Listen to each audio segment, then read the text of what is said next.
I think confidence is one of the things that drives a lot of us. You look at the people that don't have as much confidence. What are they perceived as? They're perceived as weak-willed. They don't know what they're doing. They're perceived as stupid. But if you look at the confident one, even if they're wrong, they're looked upon with like they're right. They know what they're doing. And I think that's one of the things that drives me is I want to be the person that people look at and like, he knows what he's doing. He may have, walked past this building 5 times, but he knows what he's doing. Joanne Wilson, who was the founder of this center and is blind herself, knew that it was hard to say that blindness was just a characteristic or that blindness wasn't something that held a person back from accomplishing their goals if an individual didn't really have the tools and the confidence and the community of positive blind people to back that up.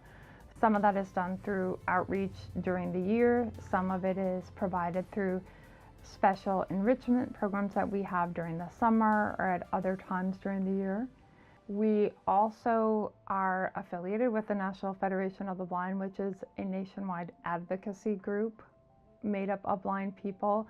So we do a lot of work on policy changes and systemic change so that we can really help policies and laws that affect blind people be strengthened. Concerning the classes that we offer are Braille, technology, cane travel, living skills. We have an industrial arts and home maintenance class.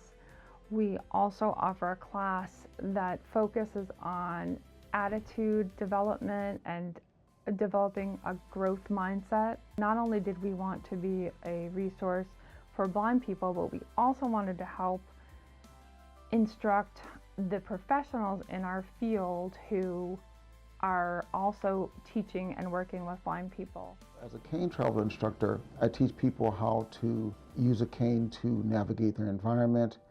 I teach people how to problem solve when they get a little turned around. I teach people how to use their canes to find driveways and streets and determine if it's a driveway or a street. I teach them how to listen for traffic to determine how an intersection is controlled. My goal is to challenge them and push them out of their comfort zone. We are blind people who are working with blind people. It helps people to really believe in the things that they're doing, because I'm not just telling them these things work, I'm showing them that these things work because I'm using these skills on a daily basis myself. So I had heard about this place called the Louisiana Center for the Blind, and I was really like, okay, this is it. This is going to be the place that changes my life. This is going to be the place that gives me my life back. Before I came to the center, I was literally afraid to walk off of my driveway by myself. I didn't go anywhere, and I was terrified of everything. When I had experience with teachers of blind students or O&M professionals, the vast majority of my instructors that worked with me were sighted. There's a lot of patroningingness going on, and I really felt like at the end of the day that they could walk away.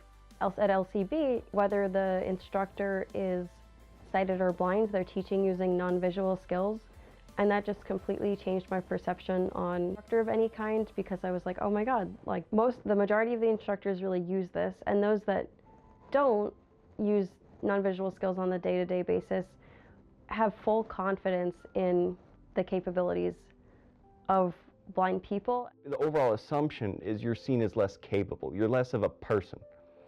For example, Thanksgiving rolls around. What do all the adults do? They go beeline, serve themselves some food. But what do they typically do for the blind person? The blind person isn't typically going up there serving themselves a plate. They're being served. They're not seen as capable of serving themselves a plate and then going to sit down like an adult. They're treated as if they're a child. And to me, that is probably one of the biggest misconceptions is blind people are capable of doing many things. They just don't have the skills yet, to function well enough to be competitive with their sighted peers. And the way I believe that the center does the best way of countering is for blind people to go be present in the community. As long as a blind person is going in there, doing what they need to do, And being a good example of what a blind person can be is, I believe, the best way to change the public's mind.